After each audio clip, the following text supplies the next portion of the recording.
الحمد لله رب العالمين، والصلاة والسلام على أشرف الأنبياء والمرسلين وعلى آله وأصحابه أجمعين وعلى من تبعهم بإحسان إلى يوم الدين. اللهم علمنا ما ينفعنا وانفعنا بما علمتنا وزدنا علما. قال النبي صلى الله عليه وسلم: من كان يؤمن بالله واليوم الآخر فليقل خيرا أو ليصمت إلى آخر الحديث. جیسا کہ 40 نووی کی شرح چل رہی تھی، آج حدیث نمبر 14 ہو چکا تھا، آج حدیث نمبر 15 ہوگا انشاءاللہ۔ راوی حدیث ابو ہریرہ رضی اللہ عنہ، جیسا کہ میں نے اس سے پہلے ہی بتایا تھا کہ ان کو 5000 حدیثیں یاد تھیں۔ ابو ہریرہ رضی اللہ عنہ کو 5000 حدیثیں جو ہے ان کو یاد تھیں کہ وہ فرماتے ہیں کہ آپ صلی اللہ علیہ وسلم نے کہا: من كان يؤمن بالله واليوم الآخر فليقل خيرا أو ليصمت. جو اللہ پر اور یوم آخرت پر ایمان رکھتا ہے وہ اچھی بات بولے، یعنی تو خاموش رہے۔ حدیث کا جو پہلا جو ٹکڑا ہے، اچھی بات بولے یا خاموش رہے۔ اچھی بات کی دو قسم، ایک خود آپ قرآن کی ذکر کریں، قرآن کی تلاوت، یہ اچھی بات ہے آپ کے لیے، آپ درود پڑھتے ہیں، یہ آپ کے لیے خیر ہے۔ آپ سبحان اللہ الحمدللہ پڑھتی ہیں، آپ کے لیے خیر ہے۔ دوسرا جو خیر ہے، دوسروں کو نیکی کا حکم دینا، انسان اچھی بات بولے، دوسروں کو بھلائی کا حکم دینا، دوسروں کو توحید کا حکم دینا۔ پھر اس کے بعد آپ صلی اللہ علیہ وسلم نے فرمایا کہ او لیصمت، یا تم خاموش ہو، اچھی بات بولو یعنی تو تم خاموش ہو، یعنی کہ خاموش، ہر جگہ خاموش نہیں رہنا، یاد رکھیں ہر جگہ خاموش نہیں رہنا۔ اسی وجہ سے اہل علم نے کہا کہ الساکت عن الحق شیطان اخرس، حق بات بولنے سے اگر کوئی انسان خاموش رہتا ہے وہ شیطان کی طرح ہے۔ حق بات بولنا چاہیے، وہاں خاموش نہیں رہنا چاہیے، ہمیشہ خاموش رہنا ہے اچھی بات نہیں۔ حق بات بولنے کے لیے انسان جو ہے نا زبان استعمال کرے، وہاں خاموش رہنا اہل علم نے کہا کہ وہ انسان شیطان کی طرح ہے۔ یعنی کہ یہ جو حدیث میں جو بات بتائی گئی ہے کہ انسان بولے تو اچھی بات بولے، کیوں؟ کیونکہ عبداللہ بن عباس رضی اللہ عنہ فرماتے ہیں کہ انسان جو بھی بولتا ہے فرشتے اس کو لکھ لیتے ہیں۔ ہم بولتے ہیں کہ پانی لے کر آؤ، فرشتے اس کو بھی لکھ لیتے ہیں۔ ہم بولتے ہیں کہ وہاں جاؤ، یعنی کہ ہر چیز فرشتے لکھ لیتے ہیں۔ جیسا کہ اللہ نے کہا ما يلفظ من قول الا لديه رقیب عتید، انسان جو بھی بولتا ہے فرشتے اس کو لکھ لیتے ہیں۔ تو اسی وجہ سے آپ صلی اللہ علیہ وسلم فرماتے ہیں کہ کف علیک ھذا، اے لوگوں تم زبان کا صحیح استعمال کرو، یہ زبان کا صحیح استعمال کرو۔ اسی وجہ سے امام شافعی رحمہ اللہ فرماتے ہیں جو بھی بولو تو سب سے پہلے تولو پھر بولو، فرسٹ تولو وہ بات صحیح ہے کیا نہیں، پھر بولو۔ ہر بات جو بھی آپ زبان سے نکلتا ہے فرسٹ تولو پھر بولو۔ کیوں؟ کیونکہ انسان کبھی کبھی ایسے الفاظ استعمال کرتا ہے، ایسی بولتا ہے جس کی وجہ سے وہ جہنم میں چل جاتا ہے۔ آپ صلی اللہ علیہ وسلم فرماتے ہیں ان الرجل لیتکلم بکلمہ، ایک شخص ایک ایسا لفظ بولتا ہے من سخط اللہ، جس سے اللہ تعالیٰ جو نا اس پر غصہ ہو جاتی ہے۔ کوئی ایک ایسا لفظ بولتا ہے جس پر اللہ تعالیٰ غصہ ہو جاتا ہے، اس سے کیا ہوتا ہے یہوی بہا فی جہنم، جس کی وجہ سے اللہ اسے نار جہنم میں پھینک دیتا ہے۔ یعنی کہ انسان جو بھی بولے سوچ سوچ کر بولے۔ اسی وجہ سے جو شعر ہے اردو زبان میں، بات ہیرا ہے بات موتی ہے، بات ہزاروں کی لاج ہوتی ہے، بات ہر بات کو نہیں کہتے، بات مشکل سے بات ہوتی ہے۔ یعنی کہ انسان جو بھی بولے تو سوچ کر بولے۔ تو پہلی جو حدیث ہے آپ صلی اللہ علیہ وسلم جو فرماتے ہیں کہ تم جو بھی بولو اچھی بات بولو، یعنی تو تم خاموش ہو۔ پھر آپ صلی اللہ علیہ وسلم فرماتے ہیں کہ ومن کان یؤمن باللہ والیوم الآخر فلیکرم جارہ، جو اللہ پر اور یوم آخرت پر ایمان رکھتا ہے وہ جو نا پڑوسیوں کا احترام کرے، جو آپ کا پڑوسی ہے اس کا احترام کرے۔ اب یہ دیکھیں کہ پڑوسی کسے بولتے ہیں؟ ہم بولتے نا کہ پڑوسی پڑوسی پڑوسی، پڑوسی کسے بولتے ہیں؟ امام مالک، امام شافعی، امام احمد بن حنبل تینوں ائمہ کہتے ہیں کہ پڑوسی وہ ہے جو آپ کے گھر کے اطراف جو 40 لوگ ہوتے ہیں، 40 گھر، اسے بولتے ہیں کہ پڑوسی۔ آپ کا گھر ہے، اطراف پہ جو گھر ہے 40 گھر تک، اسے پڑوسی کہتے ہیں۔ یعنی کہ گویا کہ جو ہے نا آپ ان لوگوں کا خیال رکھیں، ان کے دکھ میں آپ شامل ہو، ان کی خوشی میں آپ شامل ہو۔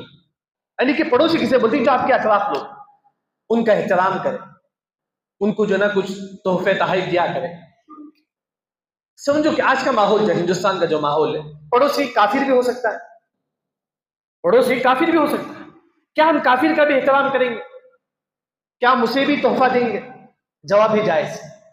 اگر پڑوسی کافر بھی ہے ہم اس کا بھی جو ہے احترام کریں گے. دلیل ترمذی کی حدیث ہے، عبداللہ بن عمر رضی اللہ عنہ جب گھر میں بکرا ذبح کرتے، سب سے پہلے جو گوشت اپنا پڑوسی جو کافر ہے اسے دیتے تھے.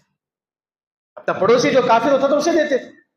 یعنی کہ پڑوسی مسلمان ہو کافر ہو تمام کا ہم احترام کریں پڑوسی کے اعتبار سے. بلکہ آپ صلی اللہ علیہ وسلم فرماتی ہیں کہ ما زال جبریل یوصینی حتی ظننت انہ سیورث. جبریل السلام بار بار کہتے تھے اے محمد صلی اللہ علیہ وسلم تم پڑوسیوں کا احترام کرو، مجھے ایسا لگتا ہے کہ وہ کہیں میری وراثت میں بھی شامل نہ ہو. یعنی کہ اتنا مطلب پڑوسیوں کا احترام. پڑوسیوں کا احترام کرنے کا کیا مطلب؟ پڑوسیوں کا احترام کرنے کا مطلب یہ ہے ان کو اپنے گھر میں بلا کر دعوت دیے، یا نہیں تو آپ کچھ سالن وغیرہ بناتی ہیں، کھانا وغیرہ بناتی ہیں تو پڑوسی کی بھیک بھیجیں تھوڑا کھانا. جیسا کہ حدیث میں آتا ہے کہ اذا طبخت مرقة فاكثر ماءها وتعاهد جيرانك. جب سالن بناتی ہیں تھوڑا پانی زیادہ کر کے پڑوسی کو تھوڑا دیجیے. گوشت کا سالن ہے، جو بھی سالن پڑوسی کو بھی دیا کرے، یا تو پڑوسی کو تحفے تحائف دیا کرے. یعنی کہ پڑوسی کا احترام جو ہے نا ہر مسلمان پر واجب. لیکن اگر کوئی مسلمان، جیسا کہ ہم رمضان میں ایک انسان رمضان کا روزہ رکھتا ہے لیکن پڑوسیوں کو ظلم کرتا ہے، وہ انسان نار جہنم میں داخل ہو. حدیث واضح ہے، حدیث بالکل واضح ہے. اگر ہم پڑوسی کے ساتھ حسن سلوک کے ساتھ پیش نہیں آئیں گے ہمارا جو روزہ، نماز، زکوٰۃ کوئی کام نہیں ہے. دلیل مسند احمد. آپ صلی اللہ علیہ وسلم کے پاس ایک صحابی آتے ہیں، آ کر کہتے ہیں اللہ کے نبی تذکر عن کثرت صلاتها وصیامها وصدقتها. اے اللہ کے نبی ایک عورت ہے بہت زیادہ نماز پڑھتی ہے، بہت زیادہ روزہ رکھتی ہے، بہت زیادہ صدقہ و خیرات کرتی ہے، لیکن پڑوسی کو تکلیف دیتی ہے. آپ صلی اللہ علیہ وسلم نے فرمایا کہ ہی فی النار، یہ نار جہنم میں داخل ہوگی، یہ جہنم میں داخل ہوگی. اس کا نماز، روزہ، زکوٰۃ کوئی کام نہیں آئے کیونکہ اس نے کسی تکلیف دی اپنے پڑوسی. پھر وہی صحابی پوچھتے ہیں اللہ کے نبی ایک عورت ہے قلت صلاتها وصیامها وصدقتها. اے اللہ کے نبی میری جو پڑوسی ہے وہ جو عورت جو ہے نا کم روزہ رکھتی ہے، واجب روزہ رکھتی ہے، واجب نماز پڑھتی ہے بس، لیکن کسی کو تکلیف نہیں دیتی. آپ صلی اللہ علیہ وسلم نے فرمایا کہ وہ جنت میں داخل ہے. یعنی کہ آپ صلی اللہ علیہ وسلم جو فرماتی ہے حدیث میں پڑوسیوں کا احترام کرو.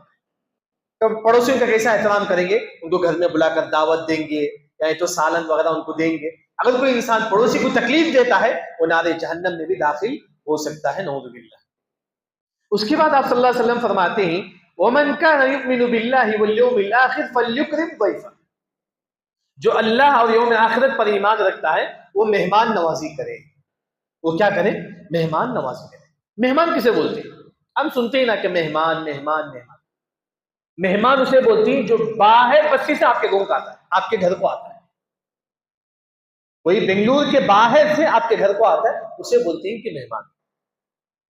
آپ وائٹ فیلڈ میں ہی کوئی بنگلور کا باہر کا آپ کے گھر کو آتا ہے اسے بولتی ہیں کہ مہمان. اس کی مہمان نوازی کرنا واجب ہے، واجب ہے.